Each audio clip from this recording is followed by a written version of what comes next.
Welcome to X Confessions Unlocked, where lies, betrayal, and truth collide. Kindly subscribe so you don't miss any of this. We share new stories daily. Stick around and unlock the drama. Now, let's get into today's story. She didn't yell. She didn't ask. She just looked at me like I was a stranger and said, "Malik told me everything." And in that moment, I realized something painful but clear. It didn't matter what I said. Her brother's lies were louder than our truth. It started with a sound I can't forget. Soraya's voice from the hallway, sharp and clipped, followed by the familiar tone of her brother's laugh. That low, smug sound that always made my skin crawl. I stood in the kitchen, hands still wet from rinsing dishes, and heard her say, "He didn't deny it when I asked." Then came silence, heavy and cold. I dried my hands on a dish towel and walked to the living room, pretending like I hadn't just overheard the tail end of something that already sounded bad. Soraya looked up when I entered, and her brother Malik just smirked from the couch like he owned the place. He had a beer in one hand, one of mine, and his legs propped up like he planned on staying a while. "What's going on?" I asked, keeping my tone even. Soraya blinked at me, and for a second, I saw hesitation. But then she stood straighter, chin lifted like she was ready for a fight. "Malik told me something," she said. "About you. About last weekend." "What about it?" I asked. I already had a feeling where this was going. "He said you were out with some woman. At the bar on East Ninth. Said he saw you." I stared at her for a moment, not sure whether to laugh or be insulted. "You mean the bar I went to with Ryan and Mike? You know, the one we've gone to together? That bar." Malik leaned forward, all false concern. "Yeah, but you left early, right? Told them you had to meet someone. I saw you, Johnny. You were with a girl. Brunette. Tight dress. Looked real, comfortable." I looked at Soraya. "You believe him?" She crossed her arms. "He doesn't have a reason to lie." And there it was. The first real crack between us. A shift in her eyes that said she was no longer sure who I was. I shook my head slowly. "You didn't even ask me before deciding I must be guilty?" "I did ask," she said, voice rising. "You just didn't answer." "Because it was a stupid question," I said, quieter now. "Because I didn't think you'd take his word over mine without thinking twice." Malik stood up then, like he'd had enough of watching his little drama unfold. "Look, I'm just saying what I saw. Maybe you got caught. Maybe you didn't. That's between y'all." He walked out like he'd done us a favor. That night, Soraya barely looked at me. We sat in silence through dinner. She picked at her food. I washed up afterward and went to bed alone. I laid there in the dark, listening to the low hum of the TV from the living room, wondering how a man like Malik could still have so much influence over her. Soraya wasn't stupid, but she was loyal to her family in a way that could blind her. Malik had always hated me, maybe because I wasn't flashy or loud like he was, or maybe because I never played in his fake charm. We tolerated each other for his sake, but barely. And now he'd finally found a crack to wedge himself into. The next morning, she didn't speak to me, just moved around the apartment quietly, gathering her things for work. She avoided my eyes and left without a word. I didn't try to reach out that day. Part of me wanted to believe this would blow over, that she'd come home, say she was sorry, that she should have known better than to believe someone like him. But she didn't. 2 days passed. On the third day, I came home from work to find her suitcase by the door. She was in the bedroom, folding clothes. My chest tightened, but I kept my voice calm. "What are you doing?" She didn't look up. "I need some space." "That's not space," I said. "That's leaving." She stopped folding. "I just need to clear my head. I can't do that here. Because you think I cheated on you? Based on Malik's word alone." She finally looked at me, eyes red. "I don't know what to believe." "Then believe me," I said. "You've known me for 4 years. You've loved me. Doesn't that count for something?" She looked away. "I can't talk about this right now." And just like that, she left. I sat on the edge of the bed long after she was gone, her absence louder than her presence had ever been. Her drawer was half empty. Her scent still clung to the pillow. And Malik's voice kept echoing in my head. That smug, satisfied tone. He'd won, somehow, gotten exactly what he wanted. And I didn't fight it. I didn't beg her to stay. I didn't blow up her phone. I didn't chase her. I just let her go. Because if she could doubt me that easily, maybe she was already halfway gone. Maybe I was just the last to notice. The apartment felt different after that. Still, but not peaceful. Like waiting for a storm that already passed, but left something broken behind. I worked. I ate alone. I stopped turning on the TV. The day she came to pick up more things, she didn't come alone. Malik was with her. I opened the door and looked at him first. "You really need backup?" "I'm here for my sister," he said smugly. Soraya didn't look me in the eye. They packed quietly, and I stayed out of the way. She only spoke once, while taking down a framed photo of us from a trip to New Orleans. "You could have just told me the truth," she said. "I did," I replied. "You just didn't want to hear it." She flinched a little, but didn't say anything else. When they left, she didn't look back. And I didn't wait for her to come back, either. Because I knew then, if someone could believe a lie that easily, they were never really listening to. The first weekend alone, I stayed in bed until noon. The blinds were still half drawn from the last morning Soraya, and I woke up together. I didn't touch them. Didn't want the sun or the air or anything to make the place feel different. I guess some part of me still thought maybe she'd call. Maybe she'd realize she overreacted. Maybe she'd miss me more than she hated the idea of being wrong. But nothing came. Just silence. I took long showers and didn't bother shaving. Drank black coffee from a chipped mug she used to hate. Watched reruns of shows we'd binged together, and turned the volume down low when they got too familiar. By Monday, I was forcing myself to function. Waking up on time. Answering work emails. Showing up, smiling when I had to. But inside, I was somewhere else. I kept checking my phone without meaning to. I kept thinking I'd hear her keys in the door. Then Thursday evening came. I was taking out the trash when I saw Malik parked outside. Same car, same slouch posture behind the wheel, window half down. He wasn't trying to be subtle, just sitting there, engine idling. I stood there for a few seconds, holding the bag, before walking over. "You waiting on something?" I asked. He gave a little shrug, like it didn't matter. "Just making sure you're not making this harder for her." "By existing in my apartment?" He smirked. "You know how she gets. Emotional. I'm just trying to keep things clean." I stared at him. Not angry. Not even surprised anymore. "You always hated that she loved me." He laughed a little. "Nah. I hated that she couldn't see through you." "Through what?" "You act calm," he said, leaning forward a little. "Real, level-headed. Like you're better than everybody. But you're soft. Weak. You don't fight for anything." "No," I said. "I just don't fight with liars." He didn't like that. I saw it in the tightness of his jaw. But he didn't say another word. Just rolled up his window and drove off slow like he'd made a point. After that, I knew for sure. He hadn't just told her something he saw. He'd planted it. Maybe hinted at something for weeks before dropping the lie. Maybe twisted a normal moment into something shady. Maybe he just made it all up. But whatever it was, she believed it. Or wanted to, because some part of her already doubted me. I started noticing things I hadn't before. Photos missing from the wall. A drawer of hers left partially open, like she'd rushed packing. An old bracelet of hers under the bathroom sink.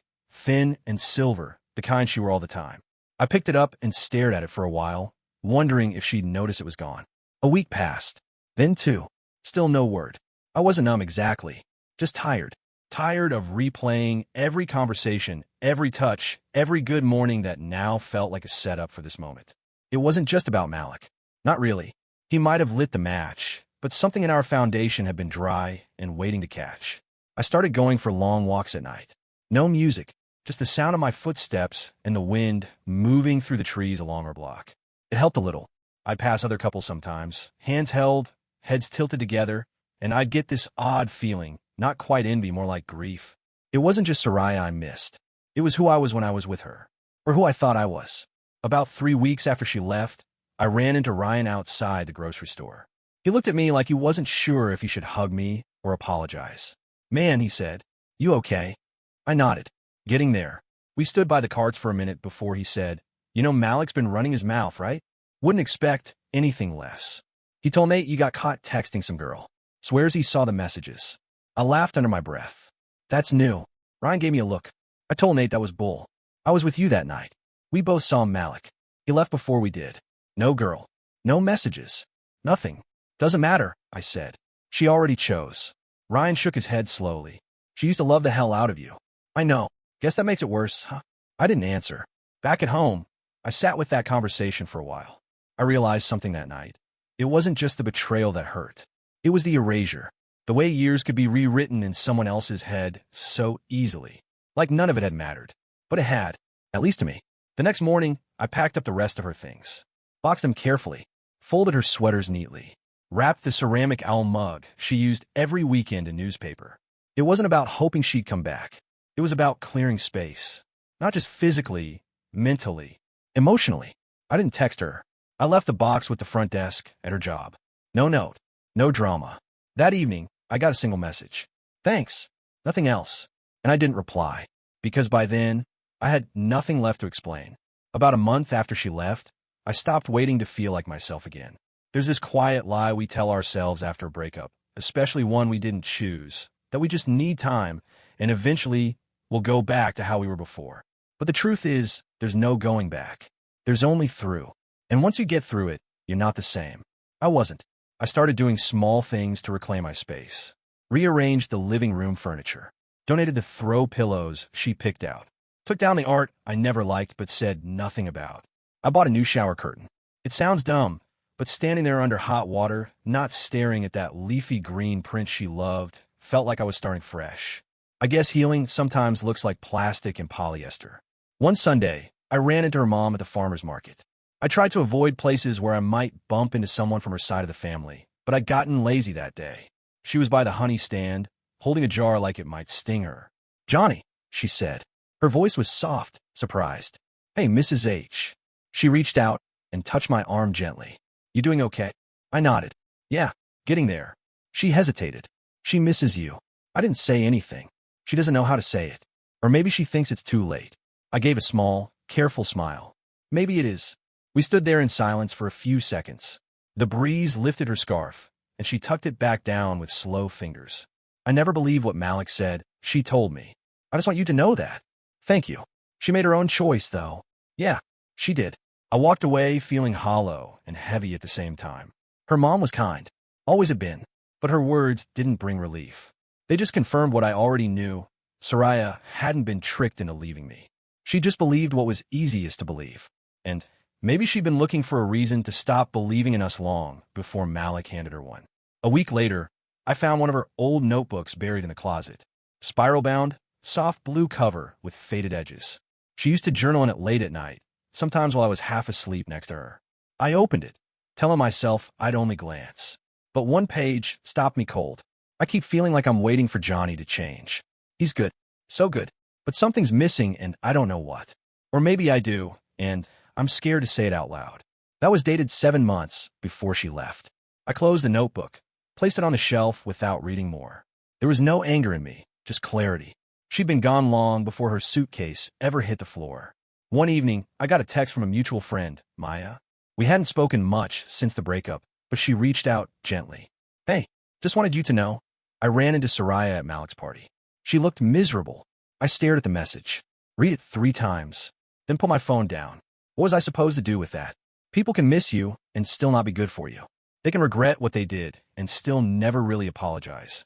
They can be broken and leave broken things behind. The next morning, I went for a drive out of the city. No destination, just roads and music and a few hours of breathing air that didn't carry her scent. I pulled off at a small diner an hour out, ordered black coffee and eggs, and sat by the window watching the rain start to fall. The waitress, maybe in her 40s, smiled as she poured my second cup. "You look like you've got something heavy on your mind." I gave a little shrug. "Getting lighter every day." She grinned. "That's the trick, isn't it? Carry less." I smiled back. Simple wisdom. Not life-changing, but stuck with me. That night, I wrote Soraya a letter. Not to send, just to say what I needed to say, without hoping for anything in return. I told her I forgave her. Not because she asked, and not because she deserved it, but because I didn't want to carry what she did anymore. I told her I hoped she found what she was looking for, even if it wasn't me. I told her I loved who we were, but I loved who I was becoming even more. And then I folded the letter and put it in a drawer I rarely opened. A reminder, I guess. Not of her, but of the fact that I could survive something like that. Quietly, without rage or revenge. Just a steady return to myself. That was the first night I slept all the way through. Fall crept in slowly that year. The leaves outside my apartment shifted from green to gold, then finally to rust. I'd always liked autumn, the quiet chill, the soft gray skies, the way everything slows down just a little. It matched my mood better than summer ever had. Less pressure to smile, more space to just be. One Saturday morning, I stopped by the used bookstore near my old college. I hadn't been there in years, but something pulled me in. The smell hit first, paper, ink, dust time. I wandered between the aisles without much aim, running my fingers along cracked spines. In the poetry section, I found a copy of something Soraya once read to me, sitting cross-legged on the floor in our living room with a glass of wine. I didn't buy it, just flipped through a few pages and put it back. On my way out, the owner, a quiet guy named Les who always wore the same corduroy jacket, nodded at me.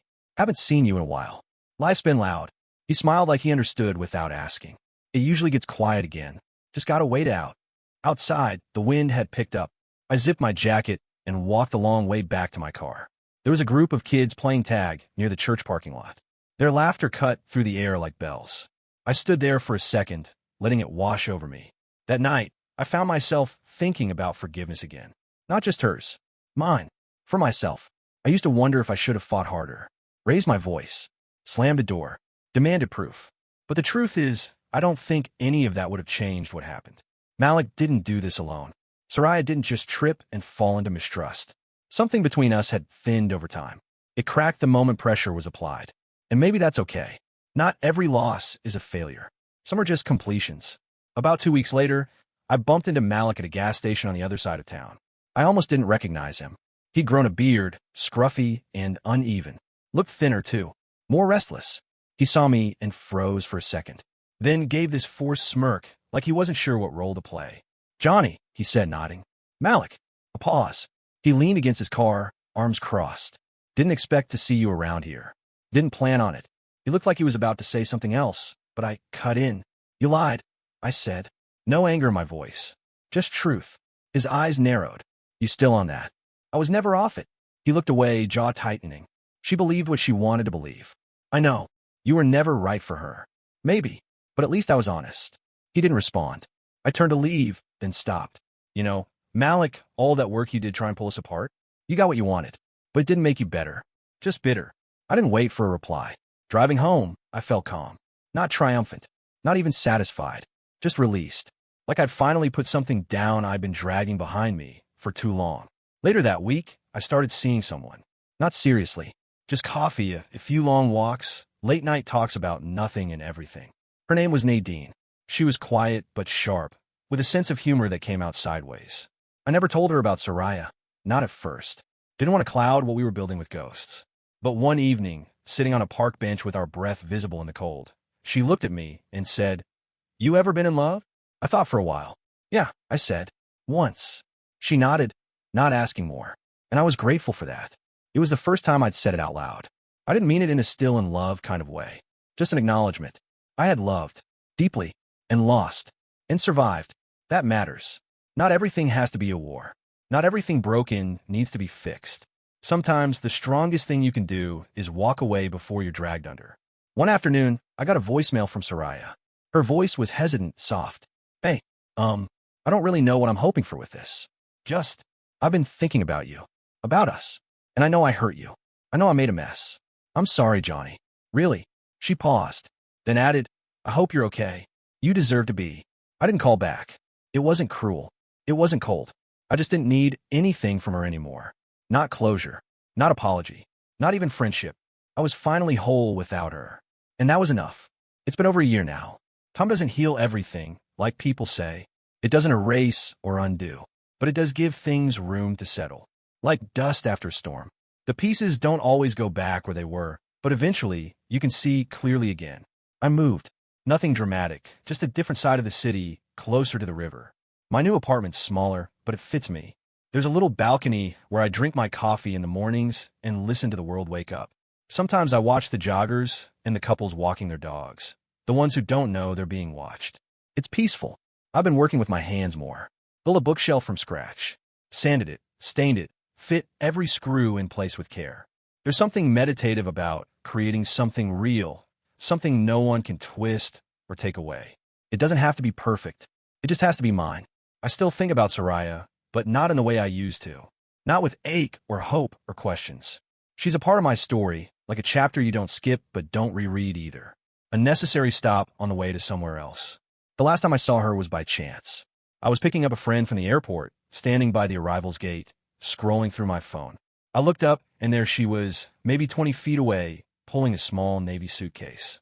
She looked older, not aged, just quieter around the eyes. There was a man beside her. I didn't recognize him. She saw me, paused. We held eye contact for maybe 3 seconds. She gave a small nod, a polite, almost apologetic smile. I returned it. Then we both moved on. No words. None needed. And I think that was the perfect goodbye. A while back, a friend of mine, Jake, got divorced. Different reasons, messy ending. We were having a drink on my balcony one evening, the city lights coming on one by one. He asked me how I got through it. Said he felt like everything he believed in just cracked. I told him something I didn't know I knew until I said it. You don't have to hold on to someone just because you shared good memories with them. People change. Sometimes they grow. Sometimes they just rot in place. He gave a bitter laugh. Yeah, that sounds about right. But that doesn't mean we get to rot with them, I added. We get to choose, even if they don't. That stuck with him. I could tell. I've chosen myself in ways I didn't before. It's not loud or dramatic. It's in the small things. Saying no to things that drain me. Saying yes to things that scare me in a good way. Taking long drives without needing a destination. Laughing more real, full laughs that rise from the gut. Nadine and I still see each other now and then. We're not putting labels on anything, just living in the present. It's honest, and that's enough. Sometimes, late at night, I replay the moment I first realized Soraya didn't believe me. The look in her eyes, the shift in her voice, the cold weight in my chest. I remember how I didn't fight, not because I didn't care, but because I knew the war was already lost. That memory used to haunt me. Now I see it for what it was. The beginning of my life without someone who never really saw me clearly. I used to think love was about proving yourself, about holding on tighter when someone starts to drift. Now I think it's about peace, trust, not having to explain the most sacred parts of yourself again and again just to be believed. If someone can throw away what you built over one person's word, especially someone with their own agenda, they were never holding it as tightly as you were. And that's not on you. You learn. You let go. You grow. I still walk past places where we used to go, cafes, bookstores, quiet little corners of the city, and sometimes her ghost walks with me. But she doesn't linger like she used to. She's softer now, quieter. A name I used to whisper in my sleep. Now, just a page turned. There's power in that. Not revenge. Not triumph. Just peace. And peace, I've learned, is the most satisfying closure you can ever give yourself.